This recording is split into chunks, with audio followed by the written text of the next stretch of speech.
I think we're live. Yes. Are we? Yeah, we are. We got Adam Peak in his gray period. All right, guys. What's up, everybody? It is May 29th, Thursday, coming at you, Packaging Today show. We've got Corey Connors, host of Sustainable Packaging Podcast. What's up, buddy? How's it In going? full color. In full That's color. right. Good morning. And we've got a very special Adam Peak. Yeah, I'm Wah, coming wah. to you from the 1930s. I have time traveled. And Welcome to the future. thank you. Hang on. I'm trying to figure out. I had to connect a different camera. Oh, he's back. Wait, Oh, camera one? Go back to black and white. That was much better. Camera one, camera two, Mm. camera one, camera two, camera All right. What are we talking about today? We got a couple things. We've got one, there was podcast ratings that came in, and that was pretty amazing. We'll talk about that. And then we'll also talk about I'm number yesterday. 4. I'm number 4. Who does number 2 work for? All right, we got yesterday. We also spoke to Stephanie Burrows. We didn't speak to her. She commented, which was great. She talked about she had some questions on packaging that she's doing for her company called 3 Trees Tarot. You can check them out at 3treestarot.co.uk. And we're going to go through like the packaging that she's got. She went from compostable packaging to recyclable packaging, and we'll kind of discuss like the pros, cons, and kind of where that's at. Oh, she's back. Great. Yeah, what's up? Awesome. What are you thinking, Adam? What do you think about this? I think I should turn to black and white again.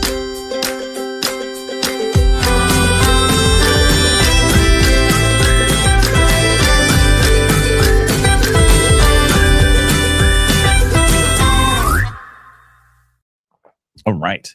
Hi, Stephanie. How's it going? So thanks for joining us. And if anybody else is joining us from somewhere else, let us know. Let us know where you're joining us from.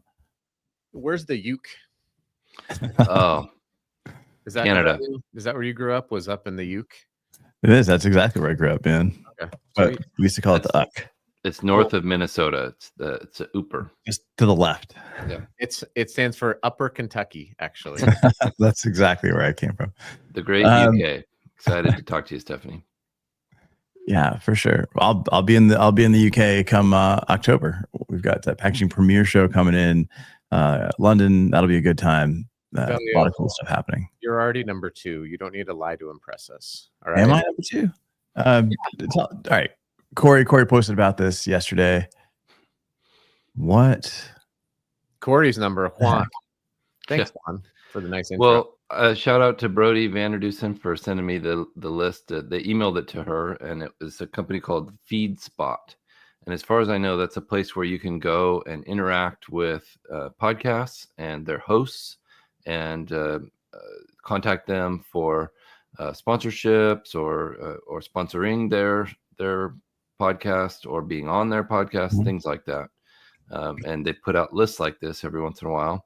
And this is the first time I've ever been at the top of a list. So I'm very excited about it, and so thrilled to see my 2 good friends in the top 5 as well.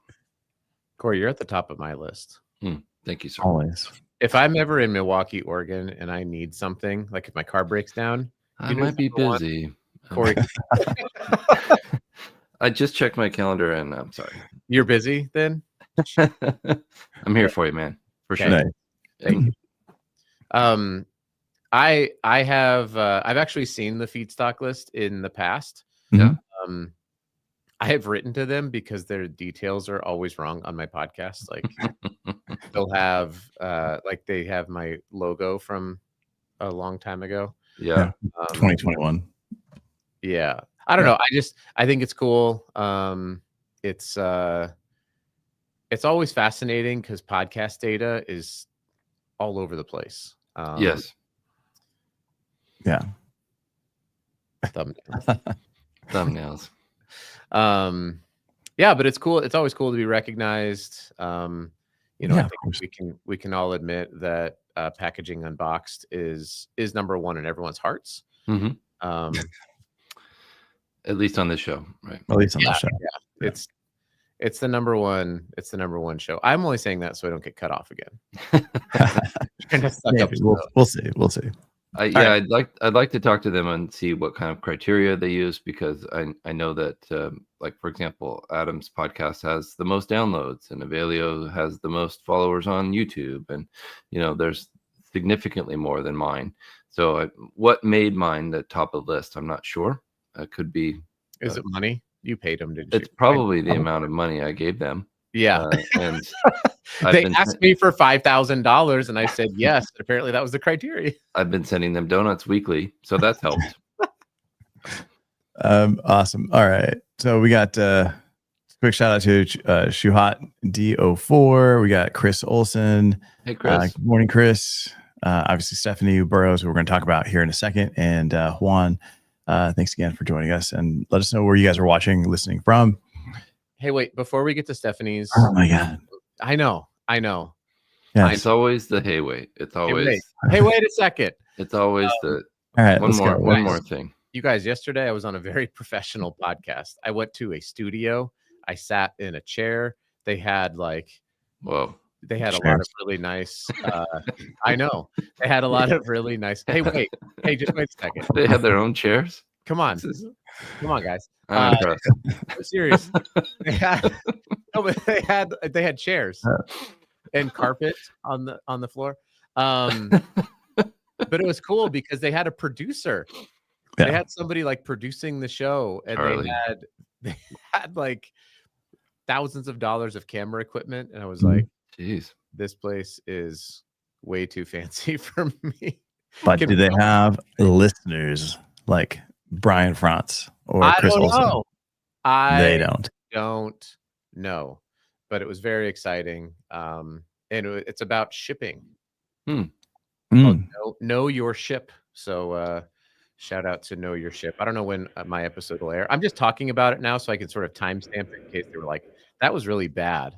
We don't want to put out this episode. It's like, well, now you guys have to, suckers. Is shipping, that's like sailing, right? Yeah, I wore a hat. I asked if I could bring my own background. They said no. All right. Let's get back to packaging. Oh my God. Right. Because you got your pirate ship background. They thought I knew about ports, ships, bows, and all sorts of stuff. What's up, Tom? Hey, Tom. All right, man. So here's what we're gonna talk about. We're gonna go ahead and share this some of the images. Yeah. Wait a second. Hey, wait.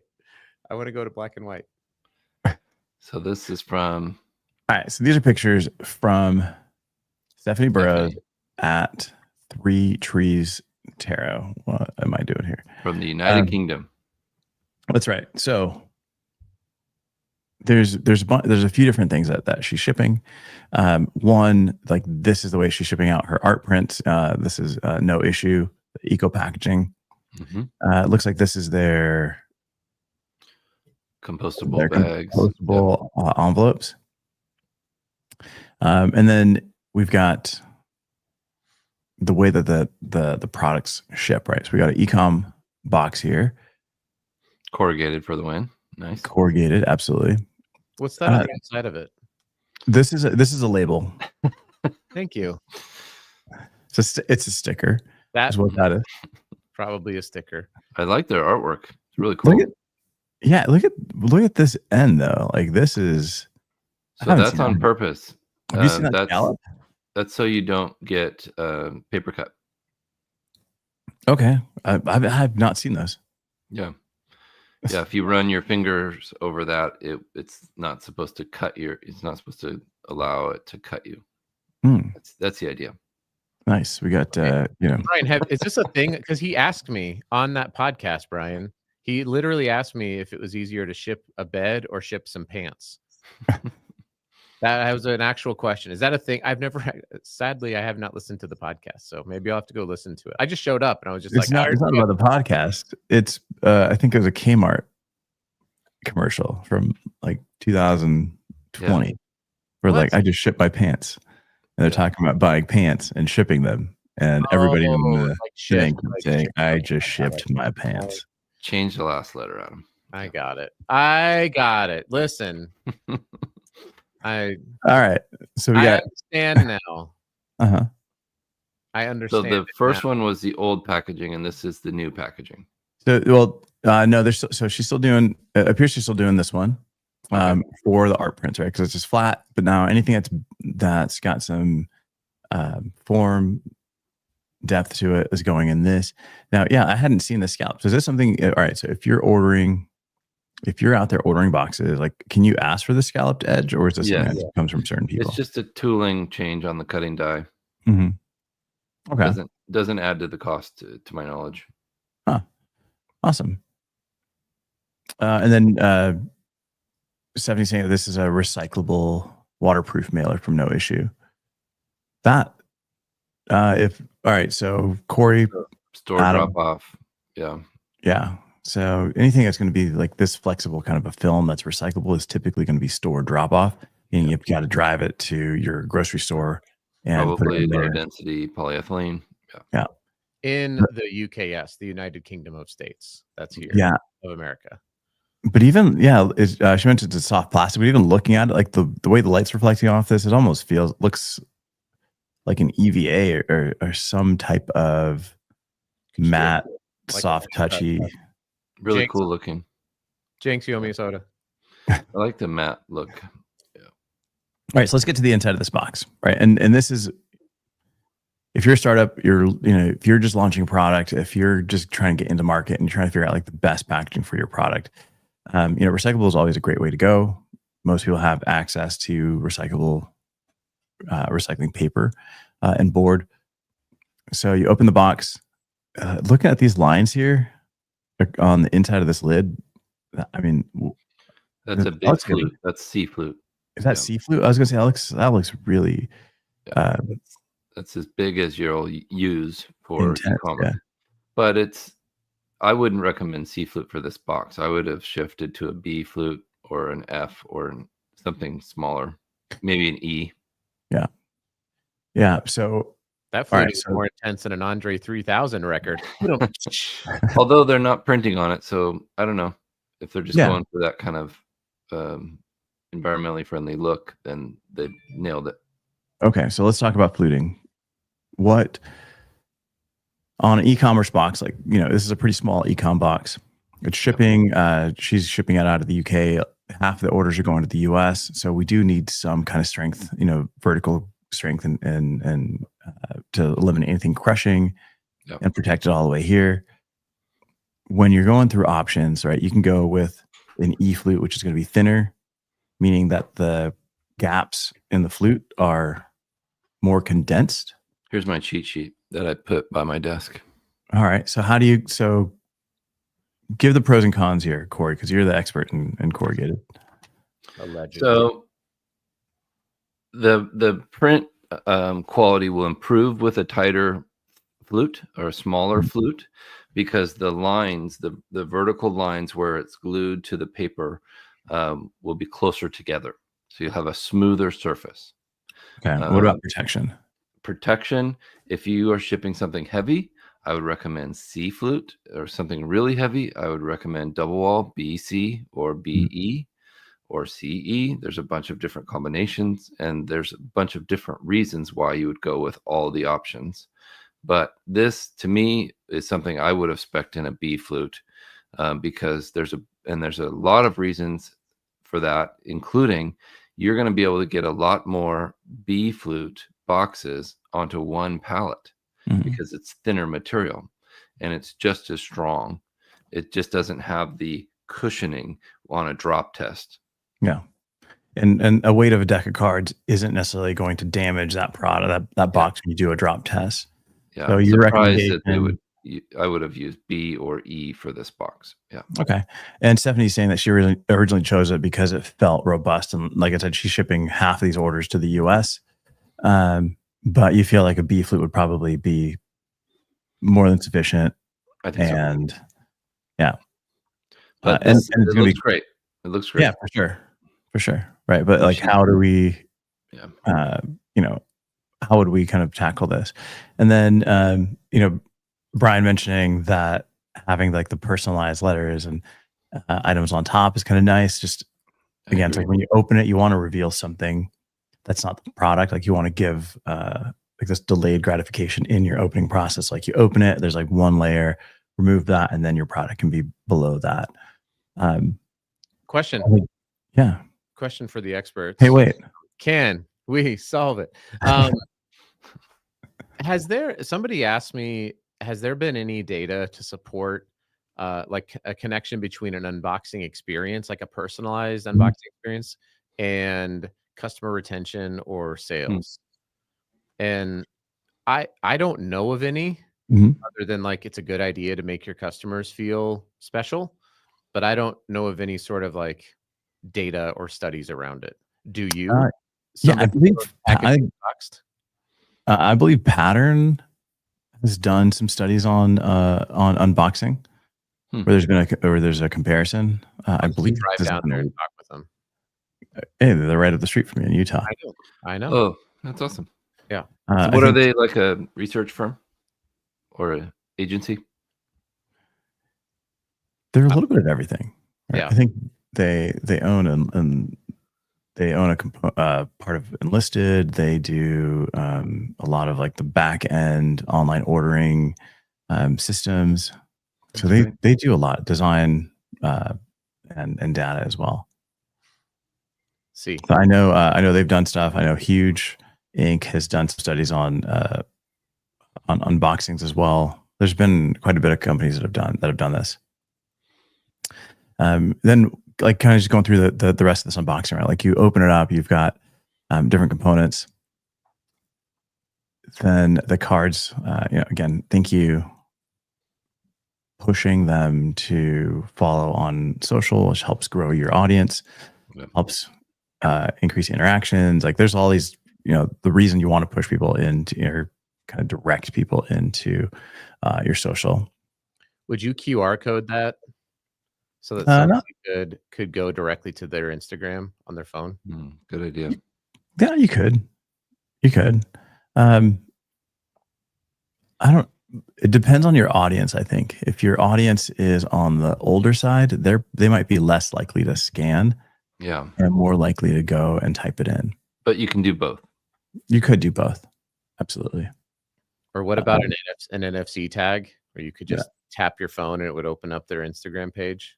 I got a button like that, and I brought it to a show, and it took me longer to explain to people how to use it than it was just like people don't understand it. They kept trying to take a picture of it. It's like tap to pay.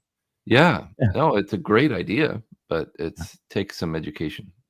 Absolutely. And again, it goes into like age groups, right? Like if you're, I don't know, and I'm just throwing these out there. If you're above 25, things are going to take a little bit longer. If you're above, 40, 50, you're probably more likely to type in versus scan anything else.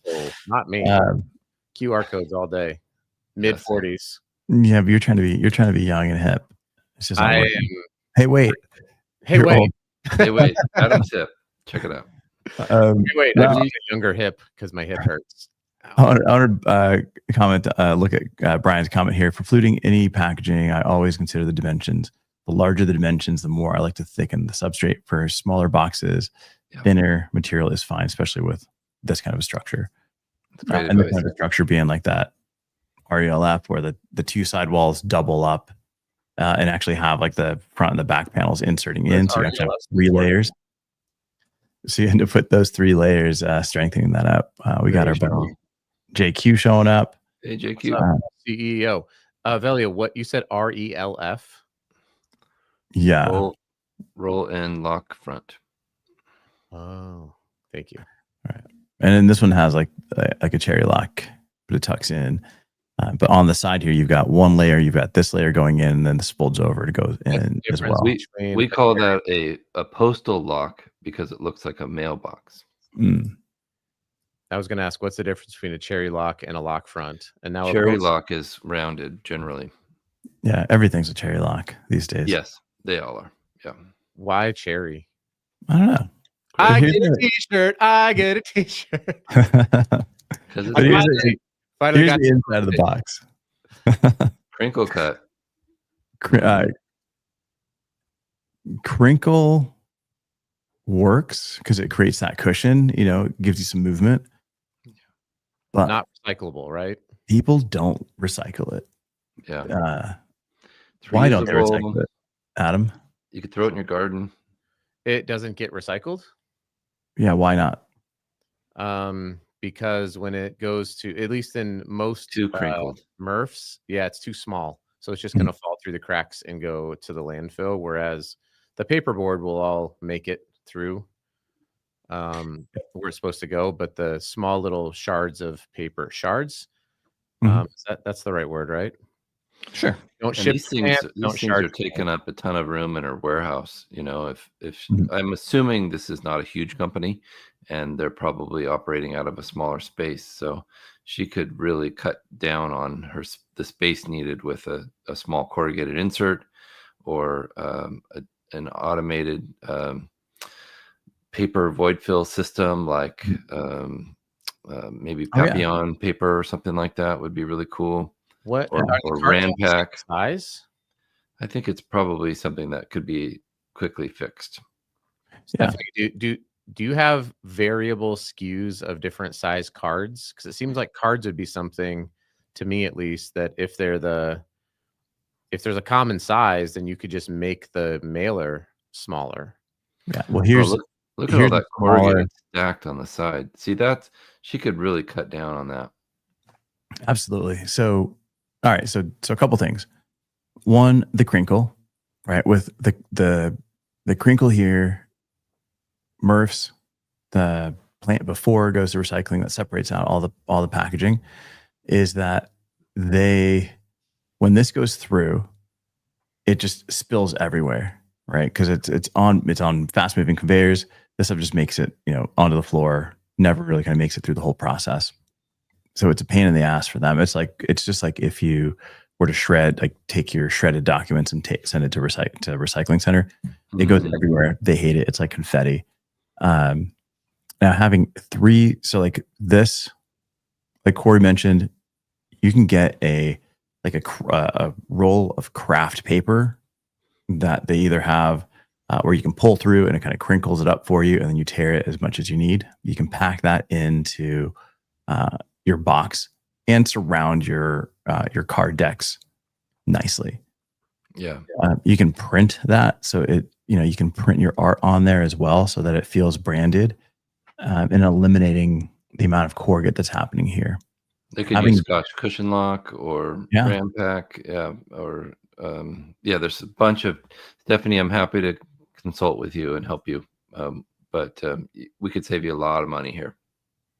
Yeah, absolutely, because that corrugate takes up space. It's not cheap, right? And the amount of corrugate you've got to have stocked in order to accommodate this, I mean, that's quite a bit. Mm-hmm. And then I'm sure that this is pretty heavy. It is beautiful. She did say there, though, that she has three different sizes of decks, and that people order multiples of them. So there has to be that's why there's the variability for the void fill, right? Is because if you're going to standardize the mailer to be able to kind of accommodate the larger of the varieties, and if somebody orders one of the smallest variety, well, now you're going to have void fill. Yeah, I like John's idea. Yeah, well, let's talk about that, right? So John Gregory, he's sharing that the best solution is to just keep the crinkle in the box. Oh, question. Yes. So what happens when that box as a 3-dimensional piece of paper goes to a MRF? Mm-hmm. Because I know paper is supposed to be flattened, and we've talked about this before with like paper setup boxes and things like that. What is the capture rate of a unflattened box at a MRF? That's a great question. Thank you. That's another shirt for you. I think with AI sorting, it's much higher now, and because they're not looking at the shape as much as they are looking at the item, they're able to tell what it is. Yeah, but a built box means they don't know what's inside, right? I don't know. I did a MRF tour. You can check it out on the YouTube channel. When speaking to them, like the way that I used to pack my stuff, because I used to shred a ton of stuff, is I would have like a Trader Joe's bag, paper bag, paper handles, and I'd shove all my shredded paper in there, and I just put that in my recycling bin. I'm like, dude, I'm doing half your work. I'm Yeah. sorting this out. It's like, you're welcome. Yeah, exactly. Where's my shirt? First thing they said is, yeah, that goes right in the garbage. I'm like, what do you mean? It's all like, we don't have the time to open it up and see what's inside. So we just assume that what's inside is a contaminant. So it just gets tossed, right? And that might be the case with a built box where they don't know what's inside. So they're going to either, crush it or open it, probably not open it, or just set it aside and sort that through to landfill. Crazy. Yeah. Brian's asking, could you sacrifice unboxing experience or just crumple paper and sticking it in as a no crinkle, just crumpled? Yeah, I think that might be a good solution. Honestly, that would probably be the solution that I would recommend, is to get a nice heavyweight craft paper that you can crumple and put around your product. You know, you can put it underneath and crumple it and give you a nice shape. Like I said, you can print it. You've got beautiful artwork. So that can be something that actually elevates your unboxing experience and brings your cost down on shipping these items. And saves a ton of space in your warehouse. Yeah. Yeah, for Your sure. thoughts on using craft cheese as a void fill? I've done that before back 100%. When I lived in Upper Kentucky. It's very moldable. It's easy to cut. Yeah, it's a little gross, but it's edible. I mean, sort of. I mean, she had a picture of a mouse. Edible void fill. That's what we need. Yeah, do definitely do us a favor. Go check out. That's right. Definitely go check out 3treestarot.co.uk. Your art is beautiful. It's really good looking stuff. So nice work, Stephanie. Thanks. Absolutely. Thanks for hopping on here. If you do decide to change your packaging, let us know. We'd love to see what updates. And like Corey said, you can reach out to him. You can reach out to him on LinkedIn. I know you're not active there, but you can reach out there and he'd be happy to recommend some stuff as well. If anybody else has packaging that you'd like us to take a look at, if you're starting up, if you're building a brand, if you're launching product, you're not sure where to go from where you're at, reach out, send us pictures, let us know. We'd love to take it apart and give our suggestions. Yeah. Adam, any last words? Hey, wait a second. So you guys are going to end the show. We'll talk to you guys tomorrow.